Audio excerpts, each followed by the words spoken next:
Over 200 episodes. My mind is blown. Another World Audiobooks has blown past 200 episodes that we have done on this podcast. I am so excited, so grateful to everyone who has listened and made the show such a success. I could not have done it without you, and I'm so happy to be bringing these audiobooks to you, knowing that you're enjoying them, knowing that you're getting value out of this. As a thank you for helping me reach 200 episodes, I want to do something special. So here's what I'd like to do. I'd like to enter anyone who requests a free audiobook from the website, anotherworldaudiobooks.com. Anyone who requests an audiobook from the website will get entered to win a free piece of merch from the Another World Audiobooks store. So we've got t-shirts, we got hoodies, we got hats, we got all kinds of awesome stuff with all kinds of really cool Another World Audiobooks stuff, designs on them. So if you want to get in on that action, just go to anotherworldaudiobooks.com and you scroll down a little bit and it says your ticket to a free audiobook. Go ahead and click on that to get your free audiobook, request a free audiobook, and not only will you get a free audiobook for doing that, but you will also get entered into this drawing where I'm going to pick one lucky listener who's going to get a free piece of Another World Audiobooks merchandise. So make sure to check that out, and here's to the next 200 episodes.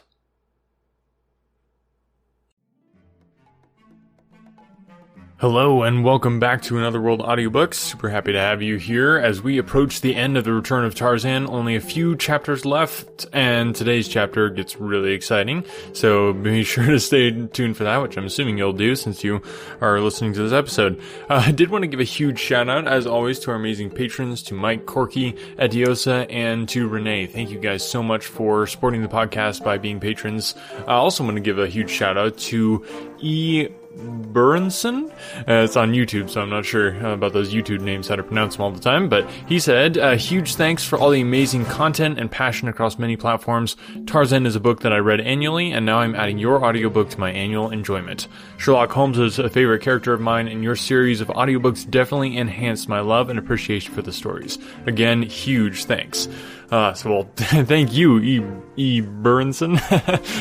Sorry if I'm saying your name wrong, but thank you so much for that. It just makes my day to hear stuff like that, just to know that people are enjoying the podcast and enjoying the stuff that we're putting out. It really just makes my day, makes this all so worthwhile. So, thank you. If you want to shout out on the show, be sure to let me know what you think of the show. Even if you hate it, I'd love to hear from you. Well, maybe not quite as much as I like hearing from people like E. Burnson, but I would still love to hear from you. Get in touch, let me know what you think of the show, and most importantly, what book you'd like to hear me do next, because like I said, we're coming up on the end of Tarzan here and need to get into a new book, so let me know. Let's get into it. Without further ado, I give you the next chapter of The Return of Tarzan. Chapter 24. How Tarzan Came Again to Opar. When Clayton returned to the shelter and found Jane Porter was missing, he became frantic with fear and grief. He found Monsieur Thurin quite rational, the fever having left him with surprising suddenness, which is one of its peculiarities. The Russian, weak and exhausted, still lay upon his bed of grasses within the shelter. When Clayton asked him about the girl, he seemed surprised to know that she was not there. "I have heard nothing unusual," he said, "but then I have been unconscious much of the time." Had it not been for the man's very evident weakness, Clayton should have suspected him of having sinister knowledge of the girl's whereabouts. But he could see that Thurin lacked sufficient vitality even to descend unaided from the shelter. He could not, in his present physical condition, have harmed the girl, nor could he have climbed the rude ladder back to the shelter. Until dark, the Englishman searched the nearby jungle for a trace of the missing one, or a sign of the trail of her abductor. But though the spoor left by the 50 frightful men, unversed in woodcraft as they were, would have been as plain to the densest denizen of the jungle as a city street to the Englishman, yet he crossed and recrossed it 20 times without observing the slightest indication that many men had passed that way but a few short hours since. As he searched, Clayton continued to call the girl's name aloud, but the only result of this was to attract Numa, the lion. Fortunately, the man saw the shadowy form worming its way toward him in time to climb into the branches of a tree before the beast was close enough to reach him. This put an end to his search for the balance of the afternoon, as the line paced back and forth beneath him until dark. Even after the beast had left, Clayton dared not descend into the awful blackness beneath him, and so he spent a terrifying and hideous night in the tree. The next morning he returned to the beach, relinquishing the last hope of succoring Jane Porter. During the week that followed, Monsieur Thurin rapidly regained his strength, lying in the shelter while Clayton hunted food for both. The men never spoke, except as necessity demanded. Clayton now occupied the section of the shelter which had been reserved for Jane Porter, and only saw the Russian when he took food or water to him, or performed the other kindly offices which common humanity required. When Thurin was again able to descend in search of food, Clayton was stricken with fever. For days he lay tossing in delirium and suffering, but not once did the Russian come near him. Food the Englishman could not have eaten, but his craving for water amounted practically to torture. Between the recurrent attacks of delirium, weak though he was, he managed to reach the brook once a day and fill a tiny can that had been among the few appointments of the lifeboat. Thurin watched him on these occasions with an expression of malignant pleasure. He seemed really to enjoy the suffering of the man who, despite the just contempt in which he held him, had ministered to him to the best of his ability, while he lay suffering the same agonies. At last, Clayton became so weak that he was no longer able to descend from the shelter. For a day he suffered for water without appealing to the Russian, but finally, unable to endure it longer, he asked Thurin to fetch him a drink. The Russian came to the entrance to Clayton's room, a dish of water in his hand. A nasty grin contorted his features. "Here is the water," he said. "But first, let me remind you that you maligned me before the girl, that you kept her to yourself, and would not share her with me." Clayton interrupted him. "Stop!" he cried. "Stop! What manner of cur are you, that you traduce the character of a good woman whom we believe dead? God, I was a fool ever to let you live. You are not fit to live even in this vile land." "Here is your water," said the Russian. "All you will get." And he raised the basin to his lips and drank. What was left he threw out upon the ground below. Then he turned and left the sick man. Clayton rolled over, and, burying his face in his arms, gave up the battle. The next day, Thurin determined to set out toward the north along the coast, for he knew that eventually he must come to the habitation of civilized men. At least, he could be no worse off than he was here, and, furthermore, the ravaging of the dying Englishman was getting on his nerves. So he stole Clayton's spear and set off upon his journey. He would have killed the sick man before he left, had it not occurred to him that it would really have been a kindness to do so. That same day he came to a little cabin by the beach, and his heart filled with renewed hope as he saw this evidence of the proximity of civilization, for he thought it but the outpost of a nearby settlement. Had he known to whom it belonged, and that its owner was at that very moment but a few miles inland, Nicholas Rokov would have fled the place as he would a pestilence. But he did not know, and so he remained for a few days to enjoy the security and comparative comforts of the cabin. Then he took up his northward journey once more. In Lord Tennington's camp, preparations were going forward to build permanent quarters, and then to send out an expedition of a few men to the north in search of relief.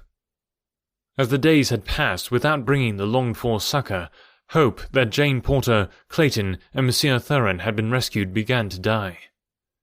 No one spoke of the matter longer to Professor Porter, and he was so immersed in his scientific dreaming that he was not aware of the elapse of time. Occasionally, he would remark that within a few days they should certainly see a steamer drop anchor off their shore, and that then they should all be reunited happily. Sometimes he spoke of it as a train, and wondered if it were being delayed by snowstorms. "If I didn't know the dear old fellow so well by now," Tennington remarked to Miss Strong, "I should be quite certain that he was, not quite right, don't you know?" "If it were not so pathetic, it would be ridiculous," said the girl sadly. "I, who have known him all my life, know how he worships Jane, but to others it must seem that he is perfectly callous to her fate. It is only that he is so absolutely impractical that he cannot conceive of so real a thing as death unless certain proof of it is thrust upon him." "You'd never guess what he was about yesterday," continued Tennington. "I was coming in alone from a little hunt when I met him walking rapidly up the game trail that I was following back to camp. His hands were clasped beneath the tails of his long black coat, and his top hat was set firmly down upon his head, as with eyes bent upon the ground he hastened on, probably to some sudden death had I not intercepted him. "'Why, where in the world are you bound, Professor?' I asked him. "'I'm going into town, Lord Tennington,' he said, as seriously as possible, "'to complain to the postmaster about the rural free delivery service we are suffering from here. Why, sir, I haven't had a piece of mail in weeks. There should be several letters for me from Jane. The matter must be reported to Washington at once. And would you believe it, Miss Strong," continued Tennington, "I had the very deuce of a job to convince the old fellow that there was not only no rural free delivery, but no town, and that he was not even on the same continent as Washington, nor in the same hemisphere. When he did realize, he commenced to worry about his daughter. I think it is the first time that he really has appreciated our position here, or the fact that Miss Porter may not have been rescued." "I hate to think about it," said the girl. "And yet I can think of nothing else than the absent members of our party." "Let us hope for the best," replied Tennington. "You yourself have set us each a splendid example of bravery, for in a way your loss has been the greatest." "Yes," she replied. "I could have loved Jane Porter no more had she been my own sister." Tennington did not show the surprise he felt. That was not at all what he had meant.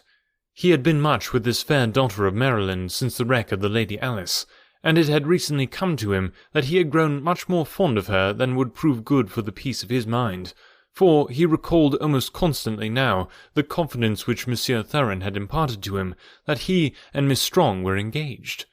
He wondered if, after all, Thurin had been quite accurate in his statement. He had never seen the slightest indication on the girl's part of more than ordinary friendship. "And then, in Monsieur Thurin's loss, if they are lost, you would suffer a severe bereavement," he ventured. She looked up at him quickly. "Monsieur Thurin had become a very dear friend," she said. "I liked him very much, though I have known him but a short time." "Then you were not engaged to marry him?" he blurted out. "Heavens, no!" she cried. "I did not care for him at all in that way." There was something that Lord Tennington wanted to say to Hazel Strong. He wanted very badly to say it, and to say it at once. But somehow the words stuck in his throat. He started lamely a couple of times, cleared his throat, became red in the face, and finally ended by remarking that he hoped the cabins would be finished before the rainy season commenced. But, though he did not know it, he had conveyed to the girl the very message he intended, and it left her happy, happier than she had ever before been in all her life. Just then, further conversation was interrupted by the sight of a strange and terrible-looking figure which emerged from the jungle just south of the camp. Tennington and the girl saw it at the same time. The Englishman reached for his revolver, and when the half-naked, bearded creature called his name aloud and came running toward them, he dropped his hand and advanced to meet it. None would have recognized in the filthy, emaciated creature, covered by a single garment of small skins, the immaculate Monsieur Thurin the party had last seen upon the deck of the Lady Alice. Before the other members of the little community were apprised of his presence, Tennington and Miss Strong questioned him regarding the other occupants of the missing boat. "They are all dead," replied Thurin. "The 3 sailors died before we made land. Miss Porter was carried off into the jungle by some wild animal while I was lying delirious with fever.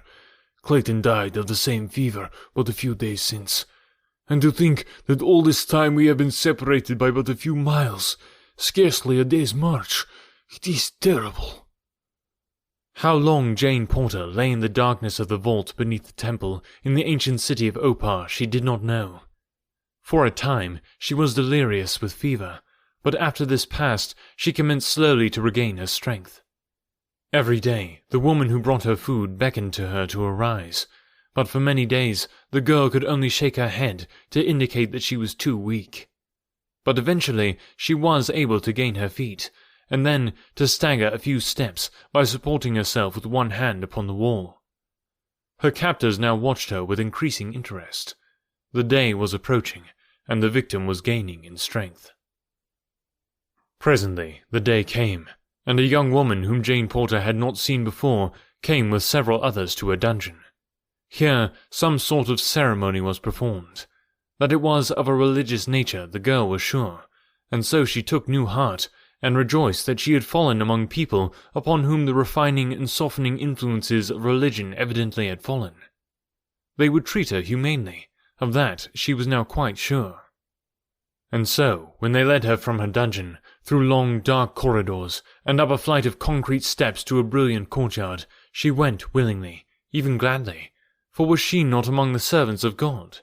It might be, of course, that their interpretation of the Supreme Being differed from her own, but that they owned a God was sufficient evidence to her that they were kind and good. But when she saw a stone altar in the center of the courtyard, and dark brown stains upon it and the nearby concrete of the floor, she began to wonder and to doubt.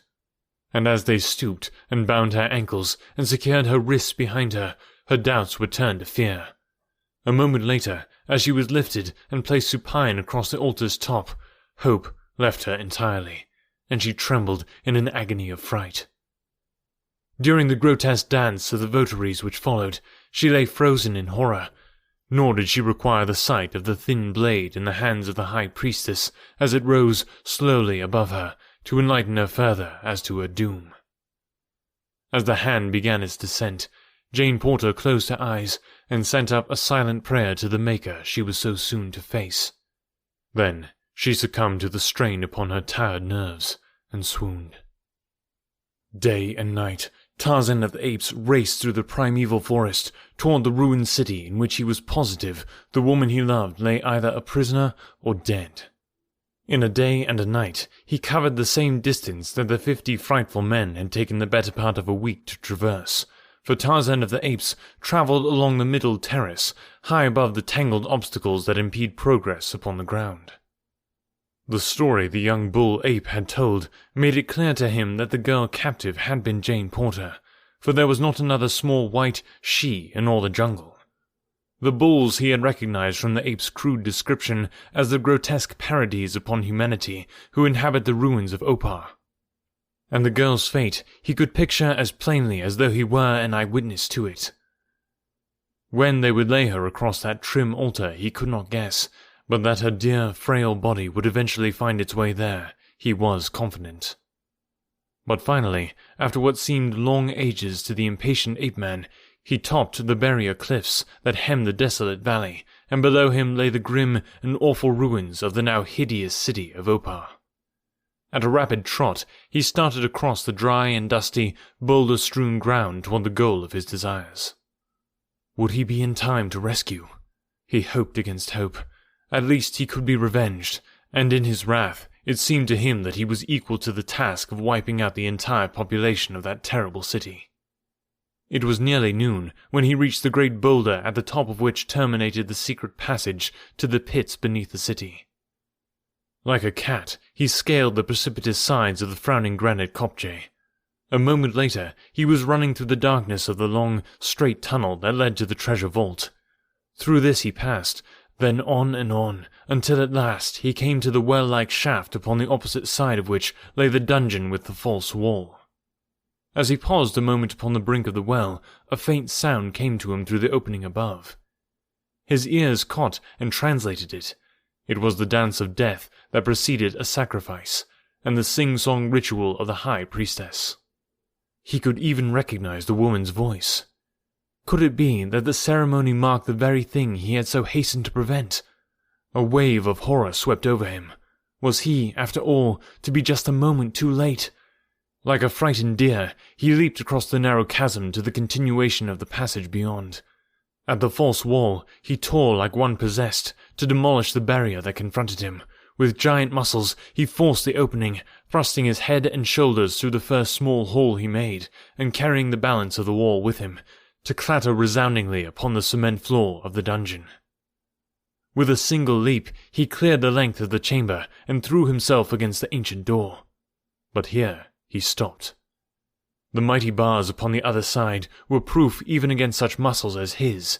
It needed but a moment's effort to convince him of the futility of endeavoring to force the impregnable barrier.